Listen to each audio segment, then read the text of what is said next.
Hard Times by Charles Dickens. Chapter 4. Mr. Bounderby.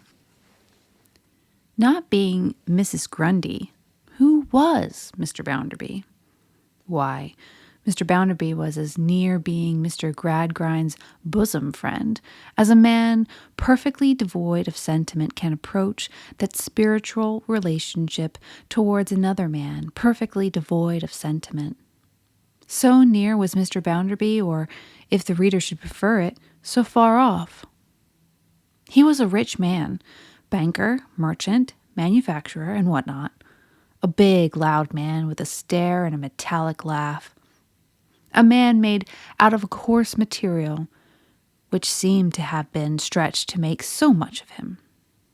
A man with a great puffed head and forehead, swelled veins in his temples, and such a strained skin to his face that it seemed to hold him in his eyes open and lift his eyebrows up.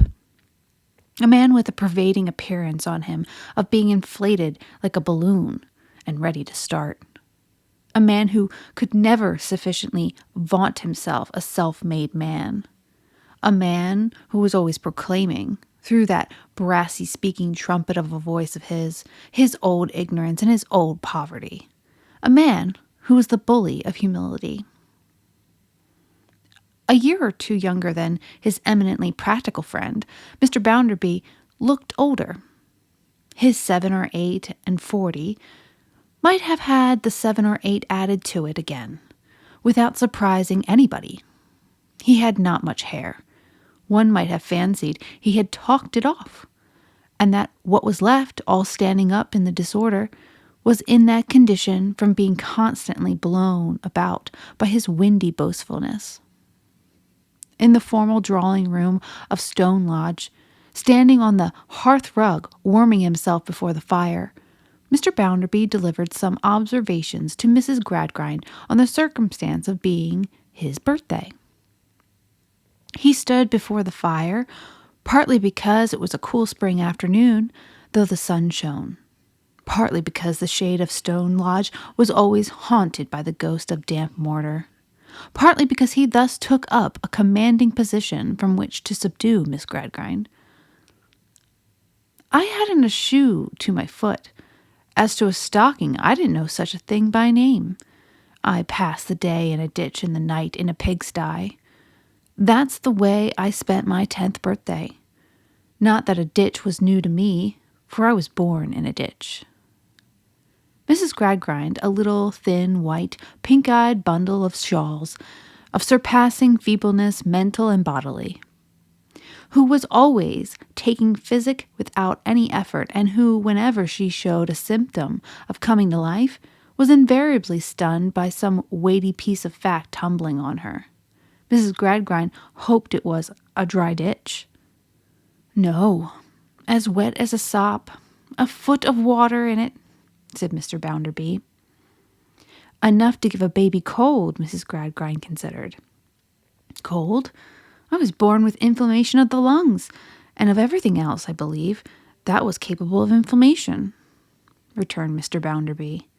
For years, madam, I was one of the most miserable little wretches ever seen.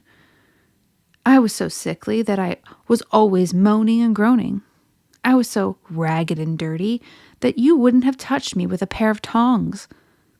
Mrs. Gradgrind faintly looked at the tongs as the most appropriate thing her imbecility could think of doing. How I fought through it, I don't know, said Bounderby. I was determined, I suppose. I have been a determined character in later life, and I suppose I was then. Here I am, Mrs. Gradgrind, anyhow, and nobody to thank for my being here but myself. Mrs. Gradgrind meekly and weakly hoped that his mother— My mother bolted, madam, said Bounderby. Mrs. Gradgrind, stunned as usual, collapsed and gave it up. My mother left me to my grandmother, said Bounderby. And according to the best of my remembrance, my grandmother was the wickedest and the worst old woman that ever lived. If I got a little pair of shoes by any chance, she would take 'em off and sell 'em for drink. Why, I have known that grandmother of mine lie in her bed and drink her 14 glasses of liquor before breakfast. Mrs. Gradgrind, weakly smiling and giving no other usual sign of vitality, looked, as she always did, like indifferently executed transparency of a small female figure, without enough light behind it. She kept a chandelier shop, pursued Bounderby, and kept me in an egg box. That was the cot of my infancy, an old egg box. As soon as I was big enough to run away, of course, I ran away. When I became a young vagabond, and instead of one old woman knocking me about and starving me, everybody of all ages knocked me about and starved me. They were right. They had no business to do anything else. I was a nuisance, an encumbrance, and a pest. I know that very well. His pride in having at any time of his life achieved such a great social distinction as to be a nuisance, an encumbrance, and a pest was only to be satisfied by 3 sonorous repetitions of the boast. I was to pull through, if I suppose, Mrs. Gradgrind, whether I was to do it or not, madam, and I did it. I pulled through it, though nobody threw me out a rope. Vagabond, errand boy, vagabond, laborer, porter, clerk, chief manager, small partner, Josiah Bounderby of Coketown. Josiah Bounderby of Coketown learnt his letters from the outsides of shops. Mrs. Gradgrind and I was first able to tell the time upon a dial plate from studying the steeple clock of St. Giles Church, London, under the direction of a drunken cripple, who was convicted thief, an incorrigible vagrant. Tell Josiah Bounderby of Coketown of your district schools and your model schools and your training schools and your whole kettle of fish schools, and Josiah Bounderby of Coketown tells you plainly, all right, all correct. He hadn't such advantages. But let us have hard-headed, solid-fisted people. The education that made him won't do for everybody, he knows well. Such and such his education was, however, and you may force him to swallow boiling fat, but you shall never force him to suppress the facts of his life. Being heated when he arrived at this climax, Josiah Bounderby of Coketown stopped. He stopped just as his eminently practical friend, still accompanied by 2 young culprits, entered the room. His eminently practical friend, on seeing him, stopped also, and gave Louisa a reproachful look that plainly said, "Behold your Bounderby." "Well," blustered Mr. Bounderby, "what's the matter? What is young Thomas in the dumps about?" He spoke of young Thomas, but he looked at Louisa. "We were peeping at the circus," muttered Louisa, haughtily, without lifting up her eyes, "and father caught us." "And Mrs. Gradgrind," said her husband in a lofty manner, "I should as soon have expected to find my children reading poetry." "Dear me," whimpered Mrs. Gradgrind, "how can you, Louisa and Thomas? I wonder at you. I declare you're enough to make one regret ever having had a family at all." "I have a great mind to say I wish it hadn't." "Then, when or what would you have done? I should like to know." Mr. Gradgrind did not seem favorably impressed by these cogent remarks. He frowned impatiently. "As if, with my head in its present throbbing state, you couldn't go and look at the shells and minerals and things provided for you instead of circuses," said Mrs. Gradgrind. "You know, as well as I do, no young people have circus masters, or keep circuses in cabinets, or attend lectures about circuses. What can you possibly want to know of circuses, then?" "I am sure you have enough to do, if that's what you want. With my head in its present state, I couldn't remember the mere names of half the facts you have got to attend to." "That's the reason," pouted Louisa. "Don't tell me that's the reason, because it can be nothing of the sort," said Mrs. Gradgrind. "Go and be something logical directly." Mrs. Gradgrind was not a scientific character, and usually dismissed her children to their studies with their general injunction to choose their pursuit. In truth, Mrs. Gradgrind's stock of facts in general was woefully defective, but Mr. Gradgrind, in raising her to her high matrimonial position, had been influenced by 2 reasons. Firstly, she was most satisfactory as a question of figures. And, secondly, she had no nonsense about her. By nonsense he meant fancy, and truly, it is probable she was as free from any alloy of that nature as any human being not arrived at the perfection of an absolute idiot ever was. The simple circumstance of being left alone with her husband and Mr. Bounderby was sufficient to stun this admirable lady again, without collision between herself and any other fact. So she once more died away, and nobody minded her. "Bounderby," said Mr. Gradgrind, drawing a chair to the fireside, "you are always so interested in my young people, particularly in Louisa, that I make no apology for saying to you, I am very much vexed by this discovery. I have systematically devoted myself, as you know, to the education of the reason of my family. The reason is, as you know, the only faculty to which education should be addressed.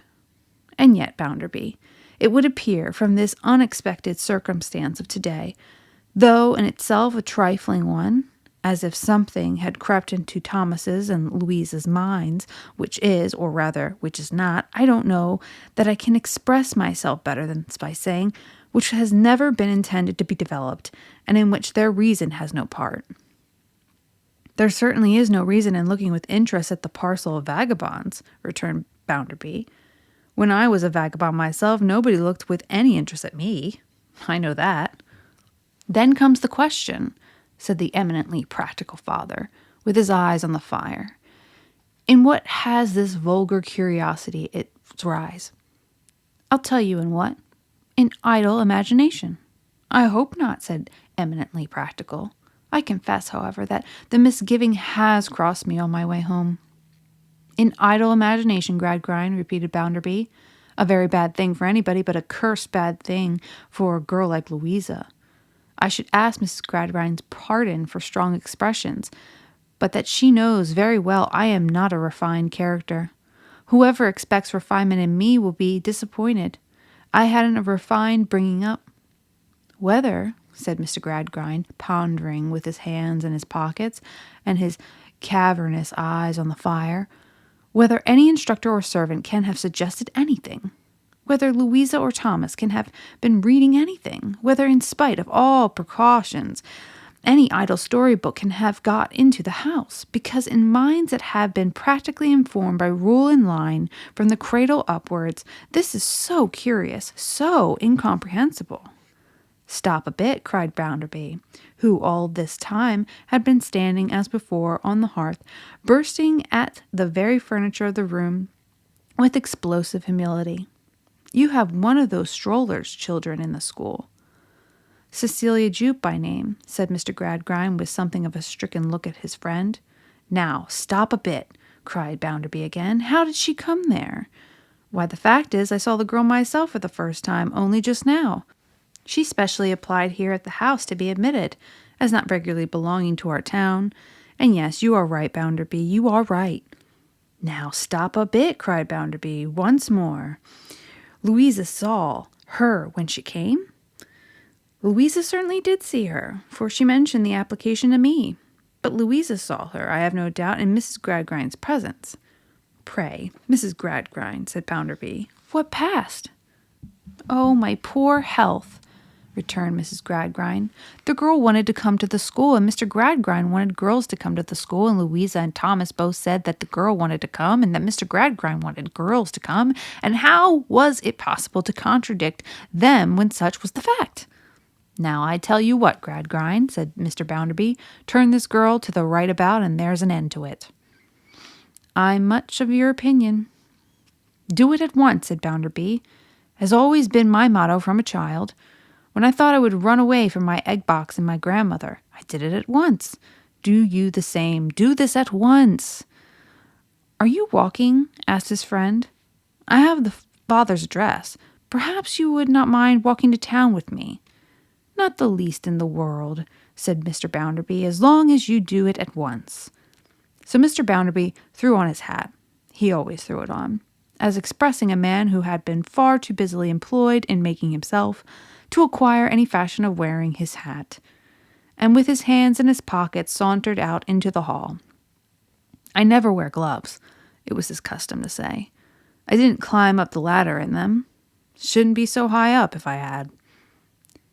Being left to saunter in the hall a minute or two while Mr. Gradgrind went upstairs for the address, he opened the door of the children's study and looked into what serene floor-clothed apartment which, notwithstanding its bookcases and its cabinets and its variety of learned and philosophical appliances, had much of the genial aspect of a room devoted to hair-cutting. Louisa languidly leaned upon the window looking out, without looking at anything, while young Thomas stood sniffing revengefully at the fire.